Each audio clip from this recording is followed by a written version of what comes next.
اس روئے زمین پر بے شمار اولیاء کرام تشریف لائے ہیں، اور اللہ تبارک و تعالی نے ہر ایک ولی کو ایک مرتبہ عطا فرمایا ہے۔ ہر ایک ولی کی اپنی ایک الگ پہچان اور شان و شوکت ہے۔ کچھ اولیاء کرام روئے زمین پر آئے، لیکن فوراً انہیں ولایت نہیں ملی ہے، بلکہ انہوں نے اپنے زندگی کے شروعاتی چند سال گناہوں میں گزارا ہے، شراب نوشی میں گزارا ہے، چوری ڈکیتی میں گزارا ہے، رہزنی میں گزارا ہے، اور اس کے بعد ان کی ملاقات کسی اللہ والے سے ہو گئی، اور ان لوگوں نے صدق دل سے توبہ کر لیا، اور بزرگ کا نظر کرم ہو گیا، اور یہ لوگ اپنے وقت کے بہترین ولی کامل بن گئے۔ مثال کے طور پر آپ دیکھیں کہ حضور غوث پاک رضی اللہ تعالی عنہ کے قافلے کو سینکڑوں ڈاکوؤں نے گھیر لیا تھا اور ایک ایک چیزوں کو چھین لیا تھا، لیکن غوث پاک رضی اللہ تعالی عنہ کے زبان سے نکلے ہوئے ایک شبد نے ان گنڈوں کے دلوں کو موم کی طرح ملائم کر دیا، اور وہ تمام گنڈے آپ کے ہاتھوں پر کلمہ پڑھتے ہیں، مسلمان ہو جاتے ہیں، اور آگے چل کر اپنے وقت کے بہترین ولی کامل بن جاتے ہیں۔ تو کچھ اولیاء کرام اس طرح سے ہیں کہ شروعاتی زندگی ان کی گناہوں میں رہی، لیکن جب انہوں نے توبہ کیا، استغفار کیا، اور صدق دل سے رب کی کبریائی اور بندگی میں لگ گئے، تو اللہ تبارک و تعالی نے ان کو اپنا عزیز بنا لیا، اپنا دوست بنا لیا۔ اور کچھ اولیاء کرام ایسے ہیں جنہوں نے روئے زمین پر قدم رکھا بھی نہ تھا، اس سے پہلے شکم مادر میں ہی اللہ تعالی نے ان کو ولایت کا مقام عطا فرمایا، جیسے کہ پیروں کے پیر روشن ضمیر عبد القادر جیلانی رضی اللہ تعالی عنہ کی ذات ہے، خواجہ غریب نواز کی ذات ہے، اور اتنا ہی نہیں، حضور نظام الدین اولیاء کی ذات ہے۔ ایسے کئی بزرگان دین ہیں جو اپنے ماں کے پیٹ میں ہی تھے، اللہ تعالی نے ان کو اپنا دوست بنا لیا۔ دوستان ذی قدر نظام الدین اولیاء رحمت اللہ تعالی علیہ جب روئے زمین پر تشریف لا رہے تھے، تو اس وقت آپ کے گھر کے اندر کئی عورتیں موجود تھیں، اور دائی آگے بڑھ کر آپ کا استقبال کر رہی تھی، روئے زمین پر آنے کا انتظار کر رہی تھی۔ اور جب حضور نظام الدین اولیاء رحمت اللہ تعالی علیہ روئے زمین پر آئے، تو دائی نے آپ کو اپنے گود میں لے لیا، اور گود میں لینے کے بعد آپ کو غسل دینا شروع کیا۔ وہ جو خاتونیں کھڑی تھیں، عورتیں وہاں موجود تھیں، ان عورتوں میں کچھ عورتیں ایسی تھیں جو کسی نہ کسی مرض کا شکار تھی۔ ایک خاتون تو اس میں ایسی تھی جس کے جسم میں بہت ساری بیماریاں تھیں، وہ لا علاج ہو چکی تھی، وہ خاتون ایسی تھی جس کو بڑے بڑے طبیبوں نے، حکیموں نے جواب دے دیا تھا کہ تمہارا مرض نہیں ختم ہو سکتا ہے، تم جو ہے ہمیشہ اس مرض میں مبتلا رہو گی، تمہارا مرض نہیں ختم ہوگا۔ وہ خاتون کہتی ہے کہ میں بھی وہاں موجود تھی، اور جب نظام الدین اولیاء رحمت اللہ تعالی علیہ کو غسل دیا جا رہا تھا تو غسل کے چند قطرے اچھل کر میرے جسم پر آ گرے۔ پھر رب کی رحمتیں تو دیکھو پیارے کہ میرا جسم جو ہے آگ کی طرح گرم ہونے لگا، اور تھوڑی دیر کے بعد بالکل نارمل ہو گیا۔ وہ خاتون کہتی ہے وہ بیماری جو صدیوں سے مجھے دبا رکھی تھی، نہ مجھے اٹھنے دیتی تھی، نہ بیٹھنے دیتی تھی، نہ ایک لقمہ صحیح سے حلق کے اندر جانے دیتی تھی، وہ بیماری جو میری جان کی دشمن بن گئی تھی، نظام الدین اولیاء کو دیے گئے غسل کے پانی کے چند قطرے مجھ پر کیا پڑے کہ وہ بیماری بالکل غائب ہو گئی، میں بالکل صحت و تندرست ہو گئی۔ دوستانے ذی قدر، تو آپ ماں کے پیٹ سے ہی ولی پیدا ہوئے ہیں، اور پیدا ہوتے ہی آپ کی قیامت ظاہر ہوئی، اور جب یہ بات علاقے میں پھیلی تو پھر مریضوں کا ایک سیلاب آپ کے گھر پر آ گیا، اور پھر تاریخ شاہد ہے کہ جتنے مریض پہنچے تھے مولا نے نظام الدین اولیاء رحمت اللہ تعالی علیہ کے صدقے تمام کو شفا عطا، اور پھر یہ معمول ہو گیا تھا کہ آپ کے ولادت کا دن قریب آتا تو دور دور سے مریض حضرات سفر کر کے آپ کے گھر کے قریب آ جاتے تھے، اور وہاں خیمہ لگا لیتے تھے، اور اس دن کا انتظار کرنے لگتے تھے۔ آج بھی تاریخ شاہد ہے کہ جتنے بھی بزرگان دین ہیں تمام کے مزاروں کو سال میں ایک بار ان کے عرس کے موقع پر غسل دیا جاتا ہے۔ یہ ترو تنہا نظام الدین اولیاء رحمت اللہ تعالی علیہ کی ذات ہے کہ سال میں 2 بار غسل دیا جاتا ہے، ایک ولادت کے موقع پر اور ایک وصال کے موقع پر۔ اللہ تعالی نے آپ کو بہت ہی اعلیٰ مقام عطا فرمایا ہے۔ حضور نظام الدین اولیاء رحمت اللہ تعالی علیہ والد ماجد کے وصال کے بعد دہلی تشریف لاتے ہیں، اور جب دہلی تشریف لاتے ہیں تو بہت ہی زیادہ مشکلوں کا سامنا کرتے ہیں، کوئی انہیں پہچانتا نہیں، اور یہ ظاہر سی بات ہے آپ کسی نئے گاؤں میں یا شہر میں چلے جائیں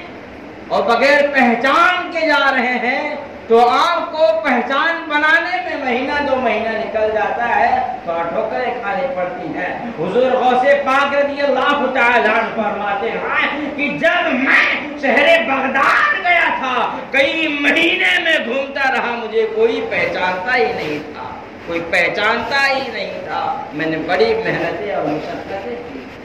تو حضور نظام الدین اولیاء رحمت اللہ تعالی علیہ جب دہلی کے سرزمین پر پہنچے تو مشقتیں کرتے رہے، کوئی پہچانتا ہی نہیں تھا۔ ایک جگہ آپ نے اپنا خیمہ لگایا تو راجاؤں کے سپاہیوں نے آپ کے خیمے کو اجاڑ پھینکا، آپ جو ہے پھر یہاں وہاں پھرتے رہے۔ ایک عالم صاحب سے ملاقات ہو گئی تو وہ عالم صاحب آپ کا علم دیکھتے ہوئے اور اپنے لیول کا دیکھتے ہوئے ہمدردی کرتے ہوئے اپنے گھر لے جاتے ہیں، اپنے ساتھ رکھ لیتے ہیں۔ لیکن پھر کیا تھا، وہ عالم صاحب کو بھی احساس ہو گیا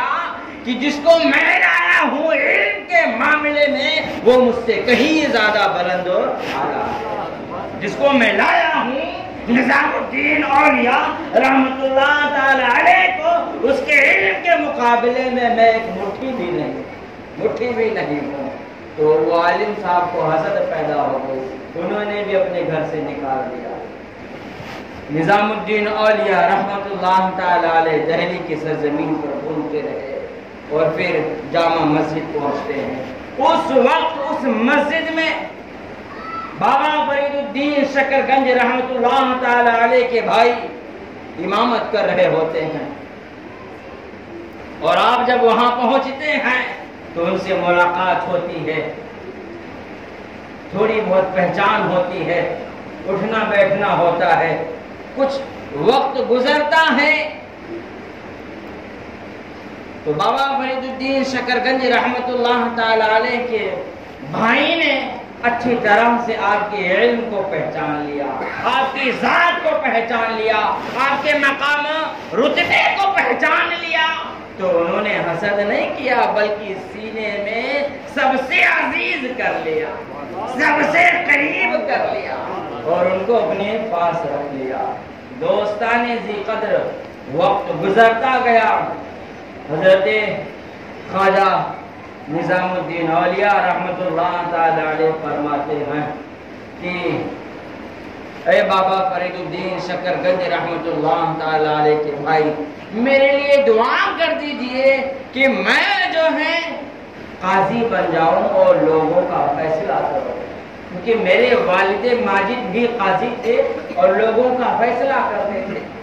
تو میں چاہتا ہوں کہ میں بھی وہی بن جاؤں. آپ نے کہا نہیں، میں تم کو یہ بننے کے لیے ہرگز دعائیں نہیں دوں گا بلکہ یہ دعا کروں گا مولا تمہیں ہرگز قاضی نہ بنائے. کہا وجہ یہ ہے کہ جب تم قاضی بن جاؤ گے، فیصلے کرو گے، ہو سکتا ہے کوئی فیصلہ غلط ہو جائے تو تم گنہگار ہو جاؤ گے، اور میں یہ نہیں چاہوں گا کہ تمہارے دامن پہ گناہوں کا کوئی دبا ہے. دوستان ذی قدر، تم یہ مت سوچو کہ تم قاضی بنو گے، تم صبر کرو، مولا تمہیں دہلی کا بادشاہ بنا دے گا. عزیزان ملت اسلامیہ، وقت گزرتا گیا. پھر بابا فرید الدین شکر گنج رحمت اللہ تعالی علیہ کے تعلق سے آپ کو علم ہوا تو آپ نے خواہش ظاہر کی کہ میں بابا فرید الدین شکر گنج سے ملاقات کرنا چاہتا ہوں، ان کا مرید بننا چاہتا ہوں. بھائی نے اجازت دے دی اور آپ دہلی سے نکل پڑے مرید ہونے کے لیے. اور ادھر بابا فرید الدین شکر گنج رحمت اللہ تعالی علیہ کو الہام ہو گیا، خبر ہو گئی کہ میری بارگاہ میں نظام الدین اولیاء تشریف لا رہے ہیں. آپ نے اپنی بند نگاہوں سے آپ کو دیکھ لیا تھا کہ میری بارگاہ میں نظام الدین اولیاء آ رہے ہیں، اور آپ جو ہے بار بار دن میں کم سے کم 6-7 بار دہلی کی جانب نگاہیں اٹھاتے تھے، آنکھوں کو بند کرتے تھے، لمبی سانس لیتے تھے، اس کے بعد ایک سکون محسوس کرتے تھے. بزرگوں نے سوال کر لیا، وہاں پر بیٹھے ہوئے مریدوں نے سوال کر لیا، بابا فرید الدین شکر گنج رحمت اللہ تعالی علیہ، آخر ہم چند دنوں سے یہ دیکھ رہے ہیں کہ آپ ہمیشہ دہلی کی جانب اس طرح سے کر کے چہرہ کر کے یہ چیز کرتے ہیں، آخر بات کیا ہے، معاجرہ کیا ہے، سمجھ میں نہیں آتا ہے. تو آپ نے فرمایا دہلی کی جانب سے جو آ رہا ہے، دہلی کی جانب سے جو میری جانب آ رہا ہے، وہ میرے دل کا سب سے عزیز ہے، وہ میرے دل کا سب سے عزیز ہے. اور میں جو ہے آنکھیں بند کر کے یہ دیکھتا ہوں جو آ رہا ہے وہ کہاں پہنچا ہے، کس حال میں. دن میں 5-6 بار اس کو دیکھتا ہوں کہ وہ کہاں پہنچا ہے. دوستان ذی قدر اور بے صبری سے بابا فرید الدین شکر گنج رحمت اللہ تعالی علیہ آپ کا انتظار کرتے ہیں. اور آپ جب پہنچتے ہیں نظام الدین اولیاء جب پہنچتے ہیں تو زوردار انداز میں بابا فرید الدین شکرگنج رحمت اللہ تعالی علیہ آپ کا استقبال کرتے ہیں۔ یارو جس کا استقبال پیر کرے، جس کا استقبال بابا فرید الدین شکرگنج کرے، اس کے مقام اور رتبے کا عالم کیا ہوگا؟ اندازہ لگائیں اللہ تعالیٰ نے نظام الدین اولیاء رحمت اللہ تعالی علیہ کو کتنا اعلیٰ مقام عطا فرمایا۔ حضور نظام الدین اولیاء رحمت اللہ تعالی علیہ ریٹن دہلی تشریف لاتے ہیں اور دہلی سے تھوڑی دور پر دہلی کے کنارے کونے میں اپنا خیمہ لگا لیتے ہیں اور وہیں پر رہنا شروع کر دیتے ہیں۔ اور آپ کی یہ عادت تھی کہ آپ جو ہے اپنے خیمے میں محفلیں بہت منایا کرتے تھے، اور آپ کے خیمے میں جو محفلیں ہوتی تھیں اس محفل میں نبی پاک کے ذات پر، اللہ اس کے رسول کی ذات پر اشعار پڑھے جاتے تھے، نعت و منقبتیں پڑھی جاتی تھیں۔ اور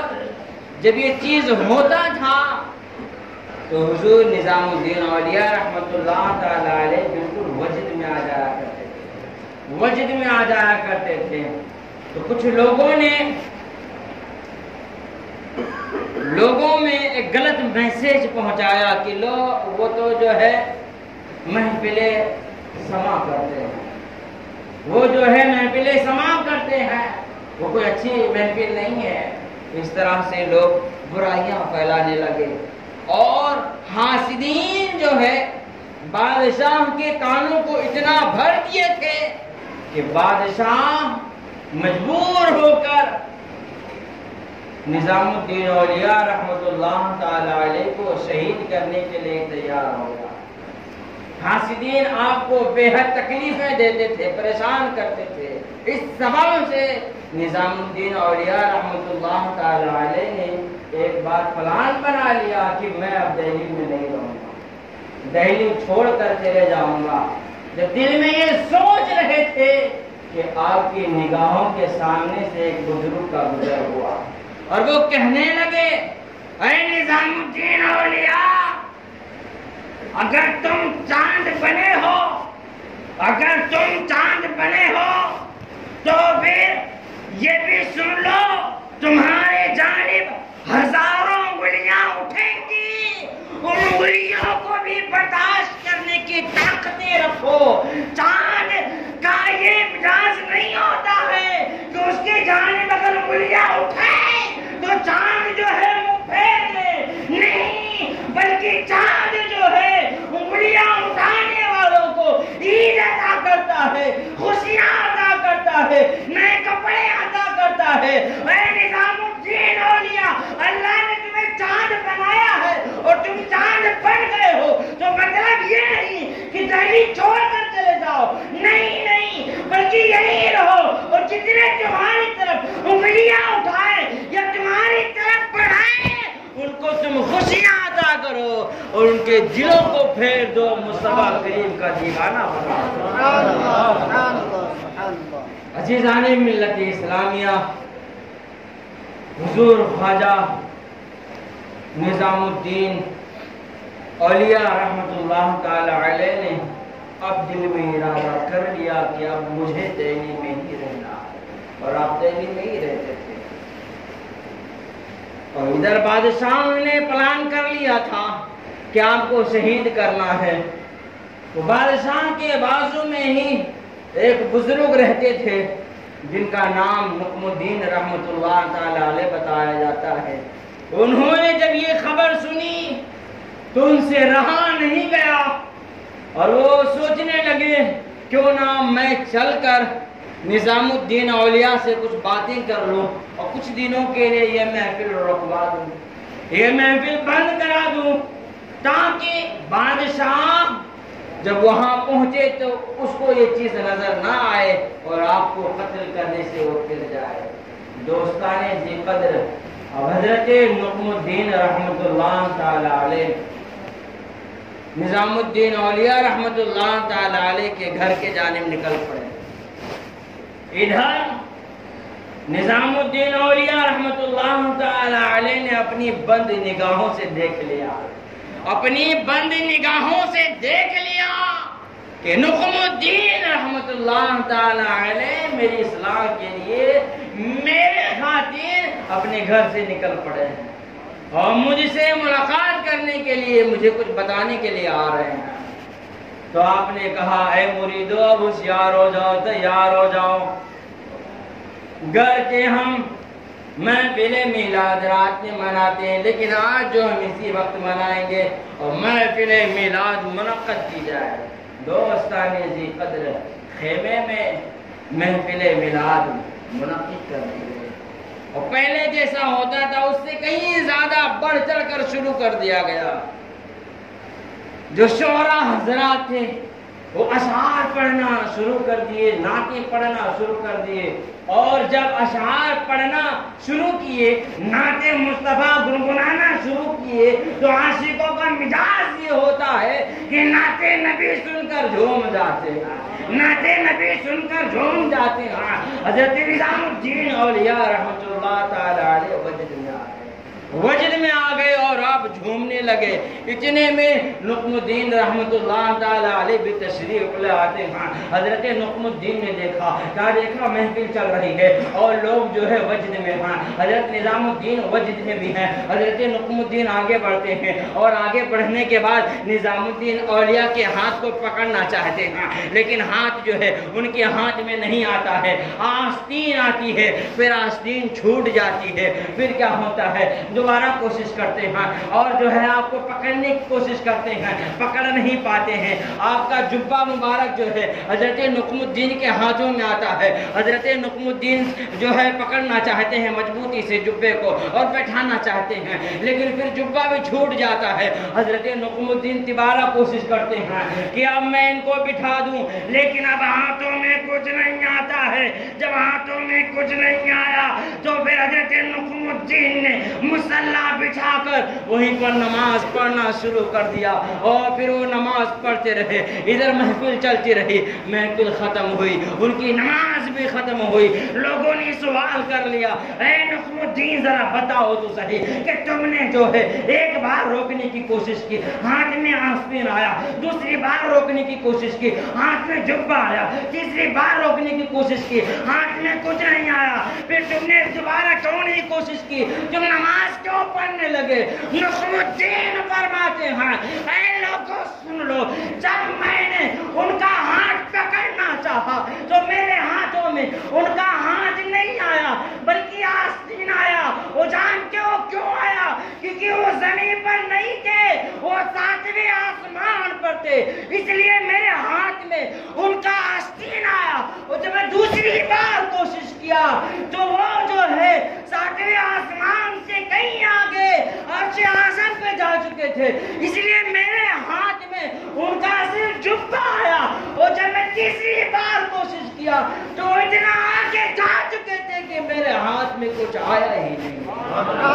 کچھ آیا ہی نہیں۔ میں نے جو ہے سمجھ لیا نظام الدین اولیاء کی ذات وہ ذات ہے جن کے مقام اور رتبے کا اندازہ ہم جیسے لوگ نہیں کر سکتے۔ اللہ تعالیٰ نے آپ کو بہت ہی اعلیٰ مقام عطا فرمایا ہے، بہت ہی بلند رتبہ عطا فرمایا ہے۔ اللہ تعالیٰ ہم تمام کو بزرگان دین سے محبت کرنے اور ان سے لگاؤ رکھنے کی